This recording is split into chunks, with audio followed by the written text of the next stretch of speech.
Coming to you is the Public Affairs Hour. This episode is called Dr. Policy. James Hendrick here at the James A. Hendrick School of Leadership. And now, ladies and gentlemen, without any further ado, Dr. Policy. Coming to you to give the policy mix of the day. Noble. Just ways and advice, consulting in ways that make you think for yourself. Here at the James A. Hendrick School of Leadership. Get ready, because the Dr. Policy, his class, is in session.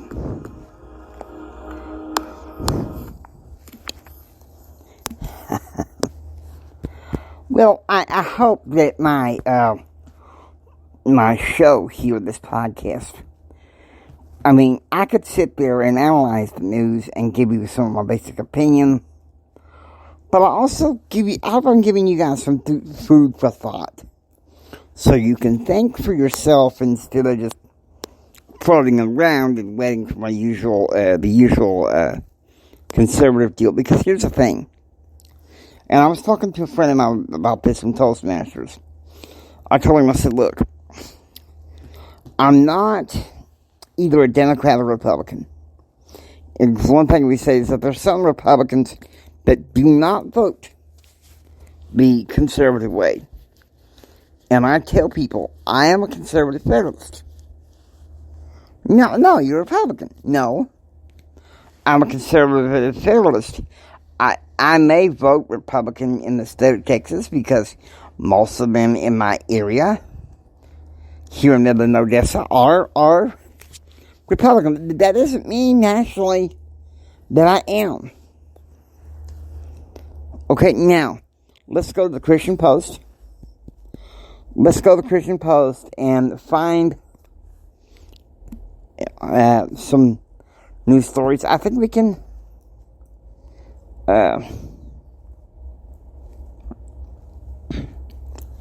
now, some things I will not be. There's some stories here on the Christian Post I already know I'm not going to be discussing. Raw horrific evil.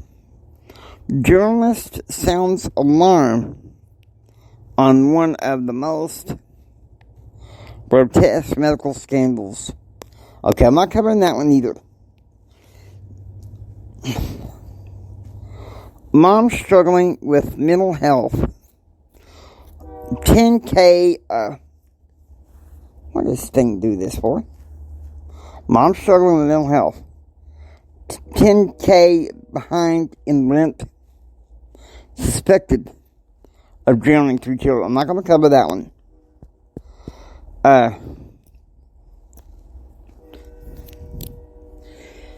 A lot of this, unfortunately, is from recycled bull. So, what do you say that we go ahead and, we're going to cut the crap here. We're going to cut the crap here and go with CBN News. Because I can trust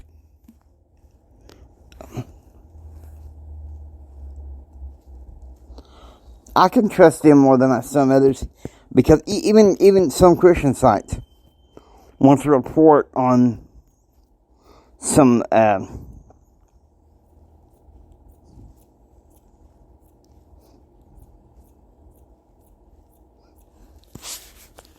so we're gonna do something different. Here's one. Tony Evans. Redemptive response to KRT, Kingdom Race Theology. Let's listen to this video. CRT is racist. It is abusive. It discriminates against one's color. At school board meetings, Do you agree with this book that is being taught with kids that babies are racist? congressional hearings, and across the airwaves, Does critical race theory conflict with the gospel? Teaching slavery and critical race theory, those aren't the same things, are they? it's become a source of controversy and confusion. Don't nobody know what critical race theory means before a year and a half ago. They ain't critical, they ain't run a race, and they ain't got no theory. Into a dwelling place of God. Pastor and author Tony Evans believes it could also be part of God's divine plan. He may have allowed this for the purpose of a wake-up call. In the pulpit, and now a newly updated book, Evans is on a campaign to redeem the discourse around race, wading into the crosscurrents of CRT with the Bible and a real-world example of what he says the theory attempts to expose. What does a golf course have to do with critical race theory? Well, on the surface, it might not be that obvious, but dive a little deeper into history, the connection becomes a little clearer. Well, the golf course is buttressed against our church property. After years of trying, Evans's church, Oak Cliff Bible Fellowship, bought the nearby Golf Club of Dallas in 2020. Now under renovation, the 155-acre, 18-hole course is open to all. When we first moved to this community, the golf course, which comes up against the precipice of our church facilities, was segregated. African Americans were not allowed to play on it. The first African American that was allowed to play was in 1994. As times changed, so did the country club's rules, which did not expressly deny blacks. Instead, a revised policy of referral by a current member and then approval by 2/3 of the entire club made membership elusive. So even if somebody would have invited me, I couldn't become a member, even if that individual who invited me wasn't a... Stop the tape. It all sounds beautiful, but I'm going to say this. I'm going to ask you, what is kingdom race theory? I'm just going to say what it is in the scriptures, okay? Every nation, kindred, tongue, and people. Sadly, our distractive arm of the defiant culture wants to kind of muddy the waters. Critical race theory is wrong. Kingdom race theory is right.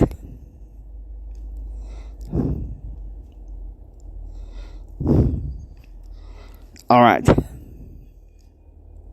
American people. Okay, here's a good one. American people feeling direct impact. Stocks plunge as inflation growing worse. Fed to raise rates. The latest report showed inflation is still rising. That rattled the stock market Tuesday, the Dow plunging some 1,200 points and raises concerns of a possible recession. Let's just hope that's a one-day phenomenon and not the start of a trend. But that, as you said, that was the worst day for the stock market this year. And those are big, big declines. The news also bad for consumers, squeezed with higher prices on just about everything. You're supposed to try to survive when the cheapest apartment in Phoenix is $1,000 a month. Prices for groceries also way up, more than 13% from last year. This single mom struggling to put food on the table. What else can you do? Starve? Like, you have to buy it. It kind of is what it is. Do we like it? No, but I deal with the prices. On CBN's Faith Nation, economist Stephen Moore of FreedomWorks said families are lagging behind big time. We estimate that the average family has lost somewhere between $3,000 and $4,000 of purchasing power because of this stampede of inflation that doesn't seem like it's going away anytime soon. No, it's not. History has taught us, I was just a kid during the Carter years of inflation, and it lasted at least 5 years or so. Took forever to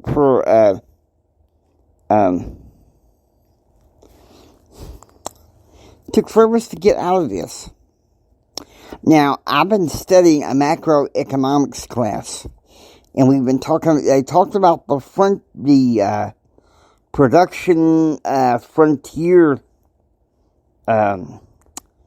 theory, where if you want more of X, you take away from Y. Well, to tell you the truth, that's what we're dealing with here. That's what we're dealing with.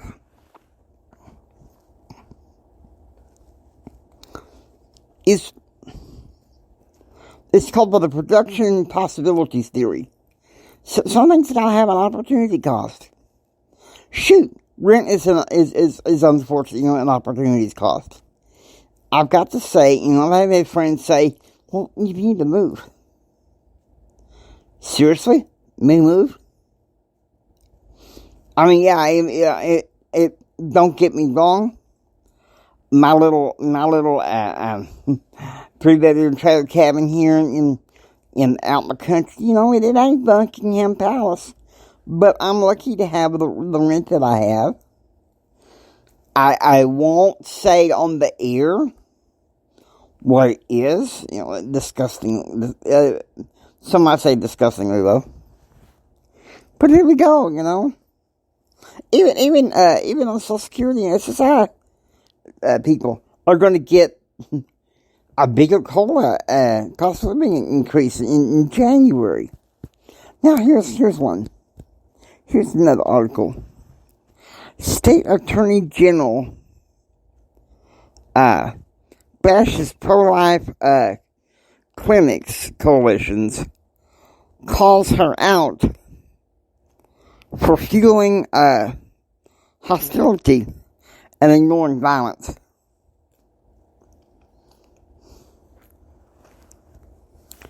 Let me ask you guys something. Before I go any further, because Dr. Policy here has what ails you. But I want to ask you guys a probing question. Why do people listen? Why do you think people will listen to the media with what's going on? Whether conservative or liberal. Why do they listen? To be honest with you, that should be asked in every journalism, public relations, and public affairs school throughout the country. Why do people listen? And to that point, let's probably move further. Why do people get informed? I don't think unless you're going with a culture that just wants to agree with the media and get scared or pissed off. There's people out there like me who want to be informed, but don't want to live in fear and don't want to get pissed off. And that's why I have my show. For you guys, I'm Dr. Policy. I'm the motivator. I have the cure of what ails you. And what is that? Christian principles. Give me just a minute. I'm gonna show you guys something that the founding fathers said that explains how far off the beaten path that we really gone. Get ready. Dr. Policy is coming right back soon. All right, I want you to listen to this a paraphrase, unfortunately, I could not find on Google. But I know, to some degree, word to word what that law says. I don't think anybody in America, unless you listen to someone say like David Barton, I don't think hardly anybody in America knows this, so I'm putting this out here now. Dr. Policy is laying it on thick now. This is the word of the old deluded Satan law that the Pilgrims and Puritans put out. And so many of these atheists and secular humans will say, oh, the Puritans put it out, that means there's problems too. Listen to your reasoning. And I want you to listen to the words of this law, the preamble of the law.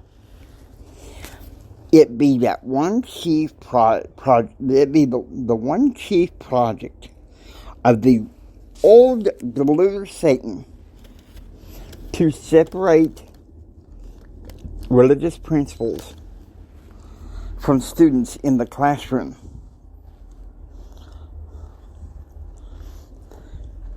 Never again in this colony shall be tolerated the separation of education and such principles. You're probably thinking, well, Jimmy, what are you guys talking about? These are the values of the James Hendrick empowerment. I want to bring things back in some ways to the original intent of the founding fathers. Well, Jimmy, you're all weird. There's no way the founding fathers would know about the internet or about, all the technologies we have. Now, okay, I get that. Let me ask you guys something. What did we do without technology? I know what I'd have to do. I'd have to go back to electric typewriter. And no electricity? Hello, manual typewriter. And I've had to use a manual typewriter for part of a semester in school. Don't test me. Our education system, from grade school to some degree college, has been dumbed down. And so I want you to give advice for some of you college students. Beyond your textbook and everything, have some learning outside the classroom, and also do that once you graduate from college. I want to challenge you with those two questions that I posed in the middle of this. Why do people listen? And why do people keep it informed? This is Dr. Policy here. Me here, James Hendrick. I'm just telling you what you need to know to begin to answer questions. The original intent of the founding fathers. What public affairs should be. That's the thing. Now with that, I hope you enjoy listening to the James Hendrick School of Leadership. If you like what you hear, please subscribe and become a part of the James A. Hendrick School of Leadership classroom. This is Jimi Hendrix saying until next time, take care and be properly informed. Alright, listen, coming up Friday is Hero Space Friday, which is something Dr. Policy here is going to stand for. Take care, you guys. God bless each and every single one of you.